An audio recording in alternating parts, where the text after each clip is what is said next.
Eh bien, merci à l'Institut de recherche et d'études de la libre pensée de m'inviter. Je suis Jean-Luc Romero-Michel, le président de l'Association pour le droit de mourir dans la dignité, qui est une association qui existe depuis 37 ans et qui se bat pour que chacune et chacun puisse choisir les conditions de sa fin de vie. Et voilà donc le combat que nous menons, c'est celui donc du choix. On est aujourd'hui dans un pays où ce ne sont pas forcément les Françaises et les Français qui choisissent ce qu'ils souhaitent en fin de vie, c'est souvent les gens qui sont autour du lit. Et les trois lois que nous avons eues ces dernières années n'ont toujours pas permis à chacune et chacun de choisir ce qu'ils souhaitent. Alors, on est dans une situation autour du droit de mourir dans la dignité qui est quand même très particulière, puisque en 10 ans, nous avons eu trois lois. Ce qui est quand même étonnant sur une question comme celle-là, qui mériterait qu'on s'y penche sereinement et qu'on légifère pour un certain temps, voir qu'en 10 ans nous avons dû voter trois lois, ça prouve quelque part que ça ne fonctionne pas. Parce que pourquoi revenir sans arrêt devant le Parlement si les choses fonctionnaient? Le constat est quand même simple, on meurt mal en France et tout le monde est d'accord avec cela, que l'on soit favorable à la libre disposition de chacun de sa fin de vie ou nos opposants, c'est-à-dire les anti-choix, ceux qui sont contre l'avortement par exemple et qui sont donc contre le droit de mourir dans la dignité. Pour chacune et chacun d'entre nous, le constat est là et tous les rapports qui ont été faits depuis 10 ans le montrent. On est un des pays en Europe où nous mourrons le plus mal et où en tout cas où il y a une certitude, la personne en fin de vie n'est pas entendue. En 10 ans, en fait, peu de choses ont avancé. Et c'est ça qui est étonnant, puisqu'on a eu en janvier 2016 une nouvelle loi qui mettrait, au dire de ceux qui ont écrit cette loi, le patient au centre des décisions. Et on constate déjà un premier échec. La première loi de 2005, qui, je vous le rappelle, avait été faite après l'affaire Vincent Imbert, c'était ce jeune garçon qui demandait au président de la République de l'époque, Jacques Chirac, le droit de mourir. Il avait eu un accident, il était complètement paralysé, il ne pouvait plus communiquer qu'avec un doigt. Il estimait que son corps était devenu une prison. Il n'avait aucune possibilité que sa vie s'améliore. Et comme il était jeune, il savait que ça pouvait durer des années. Et il avait demandé le droit de mourir dans la dignité au président Chirac. Et sa maman avait essayé, Marie Imbert, que chacun se rappelle, avait essayé de l'aider. N'y était d'ailleurs pas parvenu. C'était un médecin qui l'avait libéré de son corps devenu une prison. Et donc beaucoup d'émotions dans le pays, et donc on décide de s'atteler à la première loi Leonetti. Et donc la loi Leonetti, elle avait déjà comme premier objectif de supprimer l'acharnement thérapeutique. Ce qu'on a rebaptisé d'ailleurs à l'époque obstination déraisonnable. Bah, qu'est-ce qu'on constate 10 ans après cette loi? Et au moment où on vient de voter une nouvelle loi, eh bien évidemment que l'acharnement thérapeutique continue dans notre pays. 50% des chimiothérapies sont faites dans les 15 derniers jours de la vie. Certaines ou certains d'entre vous ont eu un cancer ou d'autres maladies et savent ce que c'est qu'une chimiothérapie. C'est fait soit pour nous guérir d'un cancer, soit en tout cas pour nous donner un horizon. C'est certainement pas, ou à de rares exceptions, un acte de confort quand on sait les effets secondaires que ça peut avoir. Et donc penser que la moitié des chimiothérapies sont données dans les 15 derniers jours de la vie, si ça c'est pas une preuve d'acharnement thérapeutique, je ne sais pas ce que c'est. Donc on voit premier exemple. Deuxième exemple, c'est d'ailleurs la seule critique que M. Leonetti, qui est à l'origine des trois lois, donc celle de 2005, une loi de 2008, une loi de 2016, reconnaît, c'est que dans un certain nombre d'EHPAD, on force des personnes, souvent très âgées, souvent des femmes, les femmes vivent une espérance de vie bien supérieure à nous les hommes, sont forcées à se soigner contre leur volonté, alors que la loi de 2002, la loi Kouchner, nous permet à chacune et chacun d'entre nous de refuser des traitements si nous ne le souhaitons plus. Donc il y a la liberté d'arrêter des traitements. Et bien malgré ça, on se rend compte que dans des EHPAD, on force souvent des femmes isolées, très âgées, à se soigner. D'ailleurs, c'est assez symptomatique. Beaucoup de ces personnes, au bout d'un moment, arrêtent d'elles-mêmes à s'alimenter, à s'hydrater. Et c'est pour ça que vous voyez souvent dans ces établissements des personnes qui sont avec des perfusions d'eau sucrée. Parce qu'on les alimente aussi quelque part contre leur volonté. Et je ne parle pas non plus de cas comme Vincent Lambert. Vous voyez, il y a une certaine similitude avec Vincent Imbert, ce jeune homme qui est dans le coma, qui avait dit quand il avait la possession de tous ses moyens, que s'il était dans cette situation, il ne souhaiterait pas que ça continue, mais il ne l'a malheureusement pas écrit. Et depuis des années, une partie de sa famille veut le faire vivre dans des conditions qu'il n'a pas choisies, et l'autre essaye de le libérer. Des cas comme Vincent Lambert, il y en a 1500, 1700 en France. Alors tous n'ont pas dit que s'ils étaient dans un coma irréversible, ils ne souhaitaient pas arrêter. Et il faut les respecter, parce qu'on reste un citoyen jusqu'au bout et c'est notre volonté qui doit être respectée. Mais il y en a combien qui ont été dans cette même situation et qui aujourd'hui attendent dans des maisons spécialisées que la fin arrive et qui peut être très longue, parce que vous savez, quand vous êtes jeune, que vous avez des organes vitaux en pleine forme, eh bien ça peut durer des années. Et donc des années de souffrance pour vos proches et peut-être pour la personne, parce que les gens n'en sont pas revenus et qu'on ne sait pas vraiment ce qu'elles vivent. Donc on voit que le premier objectif des lois d'il y a 10 ans, c'était l'acharnement thérapeutique. L'acharnement thérapeutique continue aujourd'hui dans notre pays. Le deuxième objectif de la loi de 2005, c'était l'accès pour tous aux soins palliatifs. Eh bien, le constat est quand même terrible. Il y a bien sûr eu des progrès à la marge. Il y a bien sûr eu plus de lits, plus d'unités de soins palliatifs, mais quand on regarde des rapports de la Cour des comptes, quand on regarde des rapports de l'IGAS, on se rend compte que eh bien, il y a à peu près 25% des gens qui en ont besoin qui bénéficient de soins palliatifs. Ça veut donc dire qu'il y aurait toujours 75% des Français qui n'en bénéficient pas. C'est donc une espèce de loterie. Si vous mourrez au bon moment, que vous avez en plus un peu de relation, vous avez toutes les chances. Sinon, énormément de personnes eh bien, n'ont pas cet accès aux soins palliatifs et c'est un terrible échec. Et c'est d'autant plus un terrible échec que ceux qui refusent le choix libre de chacun et chacun d'entre nous nous disent que l'alpha et l'oméga de la fin de vie seraient les soins palliatifs. Et pourtant, ils n'ont pas permis qu'on atteigne. Et je pense notamment à M. Leonetti, qui a été le monsieur fin de vie des gouvernements de droite et de gauche, dont on sait les convictions religieuses l'animent plus que les convictions de l'intérêt général. Eh bien, aujourd'hui, on est dans cette situation qui fait qu'il y a en plus une inégalité totale. Moi, j'ai la chance de vivre en Île-de-France. Eh bien, en Île-de-France, nous avons 40% des lits de soins palliatifs. Et nous avons 18% de la population. Donc vous voyez cette inégalité absolument totale et absolument scandaleuse. Comme on voit, on a beaucoup parlé de la Guyane ces derniers temps. Il n'y a même pas une unité de soins palliatifs en Guyane. Alors peut-être que personne ne meurt en Guyane, c'est peut-être l'explication. Alors évidemment, je plaisante, mais on voit qu'au-delà du fait que les soins palliatifs ne sont pas à la hauteur et que le citoyen ne reste pas donc un citoyen jusqu'à la fin de vie, puisqu'on met beaucoup d'argent en début de vie, mais en fin de vie, l'argent n'est pas là, ce qui est tout à fait scandaleux. Si vous voulez accompagner un proche à l'hôpital, qui est en général presque 7 morts sur 10, eh bien, vous n'aurez même pas une indemnité, alors qu'au début de la vie, quand vous avez un enfant, la femme, le mari peuvent avoir des aides, ce qui est tout à fait normal. Eh bien, en fin de vie, on n'a même pas tout ça, et on voit cette grande inégalité dans laquelle nous sommes. Le troisième échec de ces 10 dernières années, c'est celui des directives anticipées. On en a beaucoup parlé, c'est-à-dire la possibilité, tant que vous êtes conscient, de pouvoir écrire ce que vous souhaitez si vous vous retrouviez par exemple dans une situation comme un Vincent Lambert. Eh bien, on n'a fait aucune promotion de ces directives anticipées ces dernières années. On vient de commencer il y a juste peu de temps et encore en donnant une mauvaise information.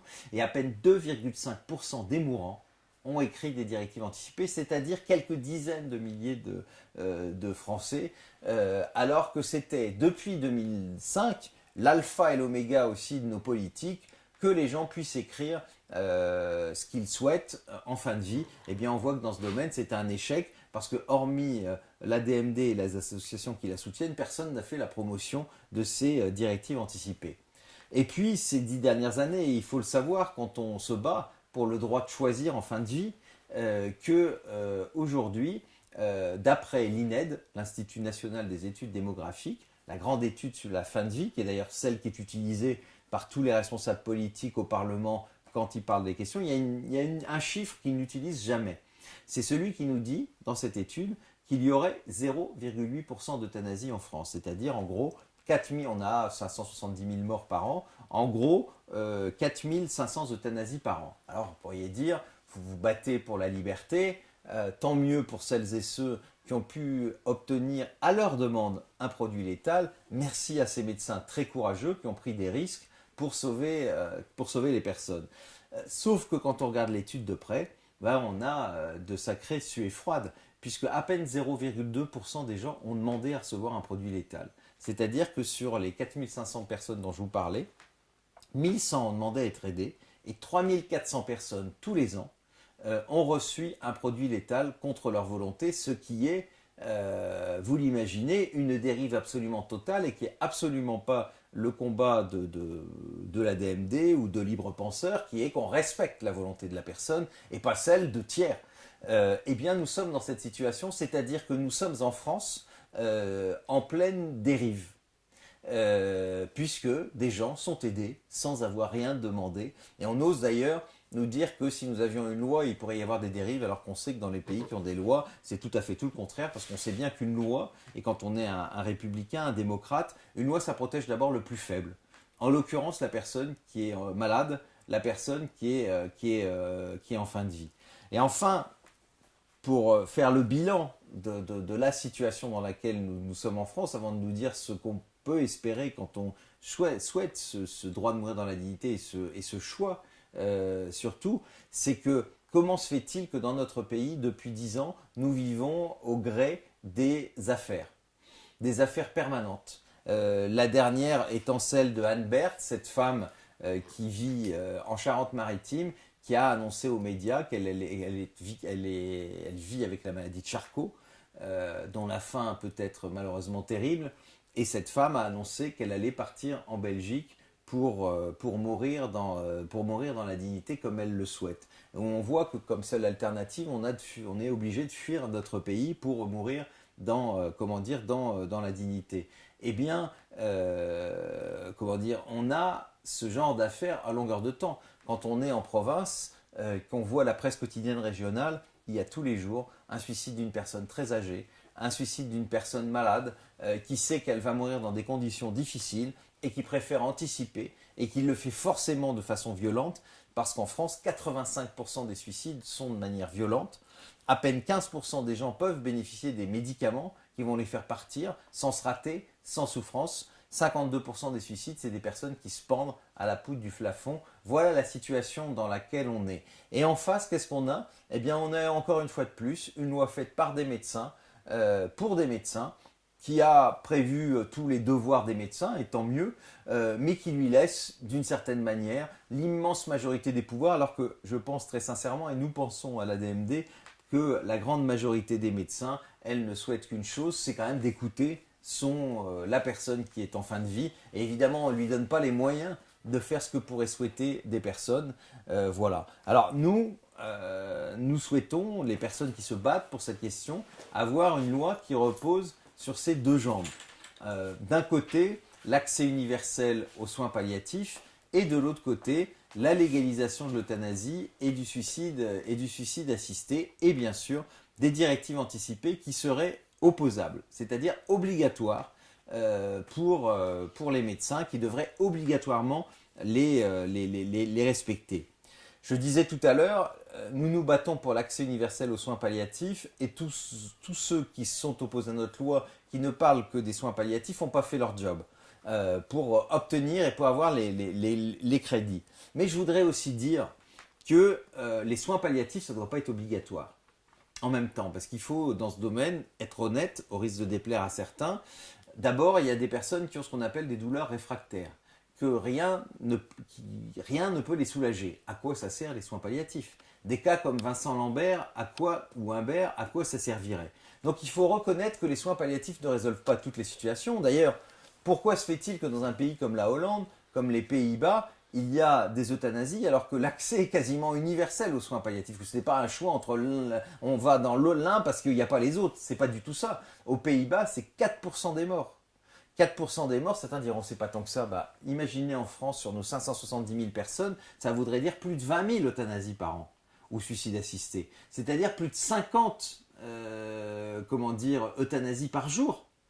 Donc ça peut être vous qui nous regardez, ça peut être moi, et donc évidemment que ça répond en tout cas à une vraie demande. Donc il faut sortir aussi de ces soins palliatifs qui seraient obligatoires, ça doit être un choix. Et puis il y a aussi des gens qui n'ont pas envie d'aller dans les soins palliatifs, et nous nous battons vraiment pour la liberté de la personne. D'ailleurs, si moi je peux qualifier notre combat et le mien, c'est pas un combat pour la légalisation de l'euthanasie, c'est un combat pour la liberté du choix, pour la liberté de conscience de chacune et de chacun d'entre nous. Mais nous souhaitons vraiment cet accès universel aux soins palliatifs. Chacun doit pouvoir, s'il le souhaite, y aller. Mais de l'autre côté, voilà, clairement, et je pense que par rapport à ce que j'ai dit il y a quelques minutes, c'est clair, il faut avoir ce choix de la légalisation de l'euthanasie et du suicide assisté. Pourquoi? Parce que tout simplement, voilà, il y a des situations où chacun doit pouvoir choisir et que, sans entrer dans une loi, parce que nous, ce que nous souhaitons et ce que je souhaite, c'est une loi comme les Belges, une loi comme les Hollandais, une loi comme les Luxembourgeois, c'est juste à côté de chez nous. Ces lois, d'ailleurs, elles sont plébiscitées dans ces pays-là. D'ailleurs, vous n'avez même les mouvements chrétiens démocrates ne demandent pas qu'on revienne dans ces lois. On devrait se poser des questions en France. Ça devrait quand même étonner de voir des mouvements religieux, politiques, qui ne demandent même pas qu'on revienne là-dessus. Il n'y a pas d'affaire. Tous les partis politiques, hormis quelques extrémistes, ils sont en faveur. Ça aussi, ça devrait nous interroger. Quand on entend certaines ou certains qui disent en France « Oh là là, dans ces pays-là, c'est terrible ce qui s'y passe », si c'était si terrible, comment se fait-il que les gens adhèrent à ce point-là et qu'il n'y a pas un seul parti politique sérieux, en tout cas gouvernemental, qui veuille revenir dessus? Les lois dans ces pays-là, il faut le dire aussi, elles évitent ces dérives dans lesquelles nous vivons. Et c'est ça le grand paradoxe, c'est qu'on entend un certain nombre d'intellectuels ou toujours ces mêmes responsables politiques qui sont souvent des grands professeurs de médecine à la retraite depuis longtemps et qui ne voient plus forcément ce qu'est la souffrance au quotidien, qui nous disent attention, avec une loi sur l'euthanasie, il y aurait des dérives. Toujours étonnant d'entendre, notamment de la part de parlementaires, nous dire que s'ils votent une loi, elle ne va pas être respectée, qu'il va y avoir des dérives. S'ils sont si peu sûrs de leur façon d'écrire la loi, je pense qu'il vaut mieux pas se présenter aux élections et vraiment faire autre chose. Parce qu'une loi, et on le sait bien, la première des conditions de la loi, c'est de protéger le plus faible. Je le disais tout à l'heure, celui qui est malade, celui qui est en fin de vie. Quand une loi est bien faite, elle pose des conditions. Et à partir de ce moment-là, bien sûr qu'il ne peut pas y avoir de dérive, bien sûr qu'on ne va pas aider des gens contre leur volonté, puisque la première des conditions, c'est la volonté de la personne. Et sa volonté à elle, et je le dis encore pour ceux qui auraient parfois des inquiétudes, pas celle des gens qui sont autour du lit. Et sa volonté, si elle peut l'exprimer elle-même, ou en tout cas celle de ces directives anticipées. Donc on le voit, cette loi elle est protectrice, elle évite les dérives, et je dirais même que c'est une loi de santé publique parce qu'elle évite certains suicides prématurés et certains suicides violents. On sait qu'en France, on a le terrible record, dans la zone OCDE, d'avoir le plus de suicides avec la Corée du Sud et avec le Japon. Dans ces deux pays, c'est souvent le suicide des jeunes, des raisons qu'on aurait pu éviter. Chez nous, c'est le suicide de personnes très âgées ou c'est le suicide de grands malades. On voit bien qu'on ne peut plus laisser ces personnes obligées de se suicider, et je le disais tout à l'heure, d'une manière violente, puisque les suicides avec des médicaments, c'est à peine 15% des gens qui en bénéficient. Donc on voit bien que cette loi, c'est une loi donc très protectrice, c'est une loi de santé publique. Et pour le dire d'une manière plus globale, la loi qu'on souhaite, c'est une loi républicaine. C'est une loi qui s'inscrit dans la laïcité, donc qui respecte toutes les consciences, quelles que soient vos convictions, religieuses, éthiques, politiques, vous êtes totalement respectés. Et elle repose, et c'est important de le dire, et nous le disons nous souvent à l'ADMD, elle repose sur le triptyque républicain. La liberté, l'égalité et la fraternité. La liberté. Et je le redis, la liberté de celle ou de celui qui veut mourir le plus tard possible. Nous nous battons pour que la volonté de la personne soit respectée. On est un citoyen jusqu'au bout de notre vie. Si on veut mourir le plus tard possible, eh bien, c'est notre choix. Il doit être totalement respecté. Et je le dis à ceux qui s'opposent à cette liberté, qu'ils ont tout à fait intérêt à soutenir notre loi. Parce qu'aujourd'hui, et je reviens à ce que je disais tout à l'heure, eh bien, il y a des gens qui reçoivent un produit létal sans rien demander. Ce n'est pas la DMD qui le dit, c'est l'INED, c'est les études qui le démontrent. Eh bien, avec nous, jamais quelqu'un ne sera aidé à partir contre sa volonté. Pour les médecins, qui, pour certains, même si les dernières études, celles qui avaient été faites notamment par l'IFOP pour l'ordre des médecins, donc commandées par l'ordre des médecins, nous dit que 60% des médecins sont favorables à l'égalisation de l'euthanasie, c'est-à-dire la majorité, et une majorité quand même assez forte de médecins. Moi, je le dis à ces médecins, à ces soignants, qui estiment que c'est contraire à leurs convictions religieuses, que c'est contraire à leur éthique. Pourquoi pas? Il faut aussi les respecter. Même si je dis souvent d'ailleurs à certains médecins très religieux que quand on nous parle de la main de Dieu, c'est souvent la main des hommes. Il y a 50 ans, il y a un certain nombre de machines qui n'existaient pas, qui ont été créées, de progrès médicaux qui sont formidables, parce qu'ils nous permettent de nous soigner souvent de maladies qu'on ne pouvait pas avant, de nous guérir. Mais en même temps, il y a le revers. C'est-à-dire que certaines machines, elles nous font vivre artificiellement des jours, des mois, voire des années pour certains. Et là, la main de Dieu, je leur dis à ceux qui y croient, elle est quand même bien loin. C'est bien la main des hommes qui a créé ces machines, qui a créé certains des médicaments qui font qu'on peut vivre artificiellement longtemps. Mais je le dis clairement, un soignant qui ne souhaite pas accompagner quelqu'un, même si pour moi, cet accompagnement, c'est quand même une forme d'humanité, d'empêcher les souffrances de quelqu'un, de répondre à la demande d'un de nos concitoyens, ces médecins ne seront obligés à rien. Il y aura dans nos lois, comme ça existe dans les pays qui ont légalisé l'euthanasie, et ceux que j'ai cités tout à l'heure, notamment les pays du Benelux, la liberté de conscience. Vous savez, quand il y a eu la loi sur l'avortement, eh bien, il y a la liberté de conscience. Un médecin qui ne souhaite pas pratiquer un avortement n'est pas obligé de le faire. Eh bien, je le dis à ces médecins qui sont inquiets, jamais vous serez forcés à faire quelque chose qui est contre votre conscience, même si je suis persuadé que c'est une minorité qui refuseront de faire ça. La seule chose que je veux seulement leur dire, c'est arrêtez d'utiliser le serment d'Hippocrate pour vous opposer à une loi d'ultime liberté. Parce que le serment d'Hippocrate, il a 2000 ans. Il va, évidemment, c'est un serment qui est très bien, qui vous oblige, vous, jeunes médecins, à devoir soigner au mieux vos patients, à les accompagner au mieux. Mais il y a dedans des choses qui avaient du sens il y a 2000 ans. Il y a des choses qui n'ont plus de sens aujourd'hui. Je rappelle que quand même, dans ce serment d'Hippocrate, il y avait notamment l'interdiction de l'IVG, de l'avortement. On a changé nos lois en 1975 dans notre pays, grâce au combat des femmes, et d'un certain nombre de militants aussi, dont je sais que la Libre Pensée y participait particulièrement, ils ont changé leur serment d'Hippocrate. Évidemment que dedans, il n'y a plus l'interdiction de pratiquer un avortement. D'une manière peut-être qui va peut-être être étonner, mais le serment d'Hippocrate, par exemple, interdisait les opérations de la vessie. Parce qu'il y a 2000 ans, c'était un vrai charcutage. Les techniques là ont évolué dans le bon sens. On a très naturellement enlevé ça du serment d'Hippocrate. Puis il y avait quelque chose dans le serment d'Hippocrate aussi qui disait que les professeurs de médecine devaient exercer leur art gratuitement. C'est-à-dire que les professeurs de médecine devaient assurer leurs cours et soigner gratuitement. Donc je veux dire, si on veut revenir à cet esprit initial, je pense que, évidemment, les pouvoirs publics seraient très heureux de voir ces professeurs de médecine soigner gratuitement dans nos hôpitaux universitaires.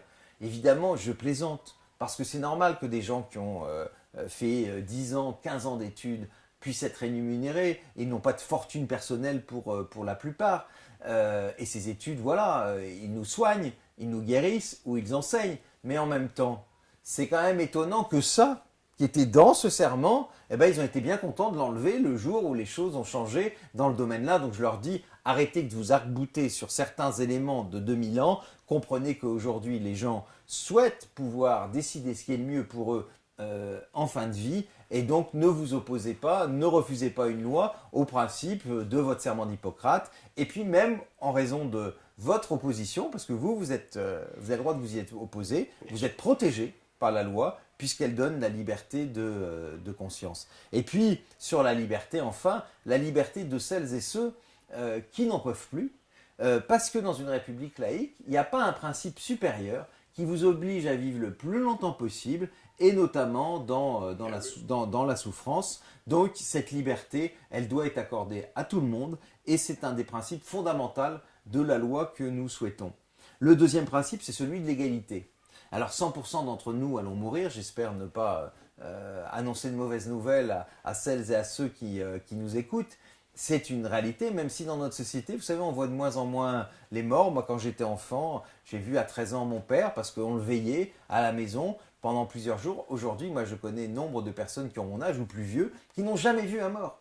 Parce qu'on meurt souvent, majoritairement à l'hôpital et en institution, que les gens ne veulent pas forcément voir leur mort. Et puis quelque part, cette idée de la mort, elle disparaît comment dire, de nos sociétés. Mais c'est une vraie réalité. Par contre, que 100% d'entre nous allions mourir, c'est une forme d'égalité, c'est vrai. Mais dans la réalité des choses, cette égalité n'est pas là. Si vous avez de l'argent, eh bien, vous pouvez mourir à l'étranger. Ça coûte 12 000 euros en Suisse. Et moi, je ne dis pas que, moi, je ne veux pas stigmatiser la Suisse, je dis au contraire, merci aux Suisses de nous accueillir. Mais en même temps, je pense à ces femmes qui, avant la loi sur l'avortement, devaient fuir en Suisse, en Belgique, en Angleterre, aux Pays-Bas, pour avorter. Les plus riches pouvaient le faire, tant mieux pour elles, on ne va pas les blâmer. Mais les autres, elles avaient quoi? Les faiseuses d'anges. Certaines en mouraient.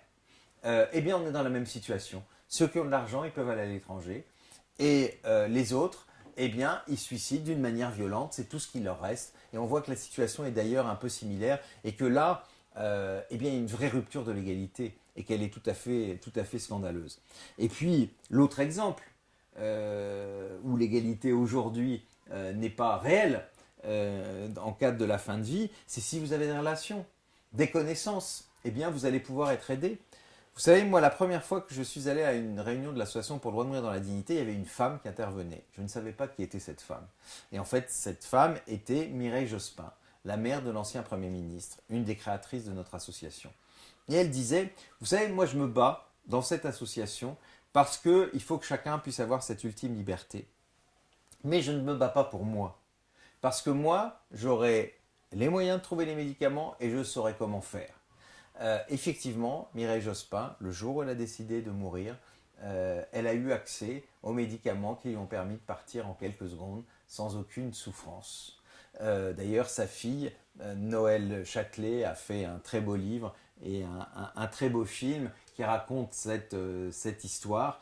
Mais on voit que eh bien, l'immense majorité d'entre nous, l'immense majorité des Français n'a pas accès à ces médicaments. Et c'est bien pour ça que la loi qu'on souhaite, je disais tout à l'heure, c'est une loi de liberté, c'est une loi d'égalité, parce qu'on passera avec cette loi de l'égalité formelle à l'égalité réelle. Et enfin, une loi de solidarité et de fraternité, parce que aujourd'hui, on ne peut pas soulager toutes les douleurs, ni toutes les souffrances. Les douleurs physiques, on en soulage la grande majorité. Mais il y a 10%, à peu près 5000 personnes, qui ont des douleurs réfractaires, qu'on ne peut pas soulager. Qu'est-ce qu'on leur dit? Vous avez juste droit à une sédation terminale où on va arrêter de vous alimenter, vous hydrater, et vous pouvez mettre 3 semaines à mourir, ce qui inquiète beaucoup de gens, ce qui peut affoler, qui peut être utile pour des personnes très âgées, très malades, très fatiguées, qui peuvent mourir en quelques heures, mais pour d'autres, qui les rend dans une grande inquiétude où vous devez aller absolument dans des soins palliatifs pour des gens qui ne veulent pas y aller, qui trouvent ce passage inutile, ils ont fini leur vie, ils veulent mourir. Mais globalement, on soulage quand même, disons, 90% des douleurs physiques. Mais n'oublions pas les 10% qui restent. Et les souffrances psychiques, celles dont on ne parle jamais, ou dont certains nous disent quand ils ont des patients en fin de vie, « Ah, ces gens sont déprimés, etc. » Non, ces gens ne sont pas déprimés. Ils savent qu'ils vont mourir. Ils ont une vie riche, complète. ils ont dit au revoir aux gens qu'ils aiment. Et ils ne comprennent pas qu'on les oblige à vivre ces dernières minutes, ces dernières heures, ces dernières semaines, parfois ces derniers mois. C'est pour eux une souffrance incroyable. Qu'en tant que président de la DMD, j'ai constaté à plusieurs reprises auprès d'adhérents de la DMD qui m'avaient demandé de venir les voir à la fin. Donc voilà, et j'en conclus là. La loi que nous souhaitons, c'est une loi pour tout le monde.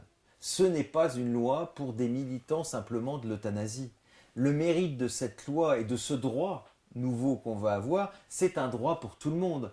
Comme la loi sur l'avortement était une loi qui permettait à chacune des femmes de pouvoir choisir, mais ne s'imposait pas. Aucune femme n'est obligée, avec la loi sur l'avortement, d'avorter. Eh bien, la loi qu'on défend, c'est une loi qui va respecter toutes les consciences. Ce n'est pas le cas aujourd'hui. Et qui va donner la liberté à chacun de décider ce qui est le mieux pour lui en fin de vie. C'est donc vraiment une loi républicaine, une loi laïque, une loi qui s'impose en 2017 parce qu'il n'est plus normal, de mourir sans être entendu. On est un citoyen jusque sa mort. On est citoyen, on meurt citoyen dans une république, dans une démocratie, et c'est pour ça qu'il serait temps, et qu'en tout cas, moi je me bats pour ça, et que j'espère que ceux qui nous écoutent auront entendu notre message. C'est vraiment la loi d'ultime liberté, et en 2017, il serait temps qu'on puisse l'avoir. Je vous remercie.